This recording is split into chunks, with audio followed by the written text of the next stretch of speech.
असं चकचकीत चेंडू उडाल्यासारखे उडलेले ते गाडगे. गिराक पळून बघूनच पळू ठेवले. महाराज असला कुंभार कुठं पाहिला नाही.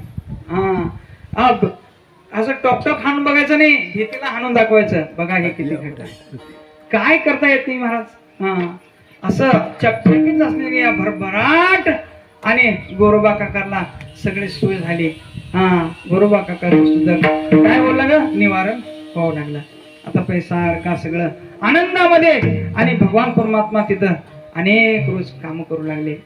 मग काम करत असताना महाराज आषाढी वारी आली. महाराज आषाढी कार्तिकी भक्त जन येती, चंद्रभागी मादी स्नान करते. आषाढीची वारी आली. वारी आल्यानंतर साधू संतांचा मेळा जमला. साधू संतांचा मेळा जमला आणि पांडुरंग परमात्म्याचं दर्शन मिळालं. कोण? ज्ञानेश्वर महाराज, निवृत्ती महाराज, मुक्ताबाई, सोपान काका, चोखोबाराय, नामदेवराय, सगळे संत आषाढीला जमले. पण देवाचा पत्ता नाही तिथं महाराज. हमा तुम्हाला दिसू लागला, पण खऱ्या संताला देव मन लागणार बघा. मग तिथे गेल्यानंतर देव कुठे गेला? असली मोठी वारी, देवच दिसेना सगळ्याला. विचार केले ज्ञानेश्वर महाराज. लक्षात आलं देव अरे असल्या मोठी वारी सुरू श्री गोरोबा काकापाशी काम करत आहे.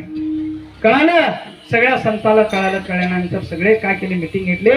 मिटिंग घेऊन या कुठं तेरगावला याचं ठरले सगळं. आणि पंढरपुराहून तेरगावला येते महाराज गोरोबा काकाचं घर कुठं आहे, गोरोबा काकाचं कुठं घर आहे असं विचारत फलाण्या गावी आहे. एवढ्यात आता घराच्या जवळ आले सगळे संत. घराच्या जवळ येतात की ना, महाराज देवाला कळालं. आता हे मंडळी एवढी आहे, हे आल्याशिवाय मला घेऊन जायच्याशिवाय राहत नाही. त्याच्या पहिले आपणच गायब व्हावं म्हणून विचार केले देवाने. विचार केल्यानंतर या देव काय केले, रुक्मिणी आता चल जायची टेम झालेली आहे. साधू संत इकडे चिवल्यात, पण आम्ही जर इथं राहिलो पुरा पंढरपूरच येईल. पुरा तेरलाच पंढरपूर येईल. तिथले लोक सगळे देवाचे दर्शन येईल. आता इथं राहणं बरोबर नाही म्हणले. गाढवाला घेतले, गरुड केले. रुक्मिणी माता, पांडुरंग परमात्मा तिथून महाराज पंढरपूरला निघून गेले. इकडे कोण? ज्ञानेश्वर महाराज, निवृत्ती महाराज, सोपान काका, नामदेव महाराज, चोखा महाराज, सावता महाराज सगळे मंडळी या गोरोबा काकाच्या घरला आले. आणि गोरोबा काकाला म्हणले, गोरोबा काका अरे किती स्वार्थी झाला हो तुम्ही. तुमच्या एकट्या करता देवाला इकडे आणला आणि पंढरपूर मधले कसं दर्शन घ्या. गोरोबा काकाला काय माहित महाराज. ज्ञानेश्वर महाराजला गोरोबा काका म्हणाले, काय ज्ञाना तू सुजक माझ्या संग असं बोलू. नाही काका देव तुमच्याकडे आहे, बोलवा तुमच्या नोकराला म्हटले. उठू कुंभार कुठं आहे बोलवा म्हटले. अरे इथंच होता की आताच म्हणला ना. मीटिंग घेऊन सनी गेलेले होते. गोरोबा काका शोधाशोधी करायले, बघले बाहेर बघले. गाडव बी गायब, विठो बी गायब आणि रुक्मिणी बी गायब. म्हटले पाहिले.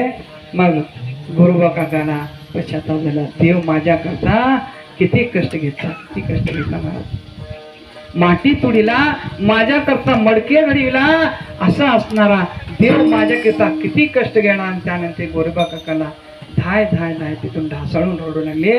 मग काय करत होता, चला आणि पंढरपूरला देवाचं दर्शन घ्या.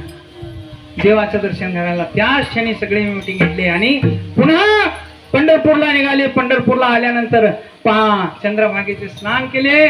स्नान करून श्री पांडुरंगाचं दर्शन करायला गेले. दर्शन घेता घेता दर्शन घेतले. दर्शन घेऊन वाळवंटामध्ये नामदेव महाराज कीर्तन करू लागले. महाराज नामदेव कीर्तन पुढे देव नाचे पांडुरंग जनी म्हणे बोला ज्ञानदेव असा अभंग रंगून गेला महाराज.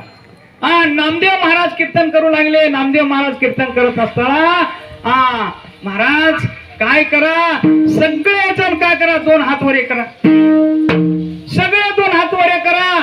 सगळे दोन हात वरे केले आणि सगळे दोन हात वर केल्यानंतर आणि गोरोबा काकाला वाटले माझे थोटके हात कसं वर करू लागला.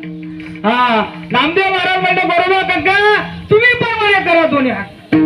गोरोबा काका काय केले, दोन्ही हात वरे केले. मला दोन्ही हात वरे केले. केल्यानंतर काय महाराज, विठोबा रुक्माई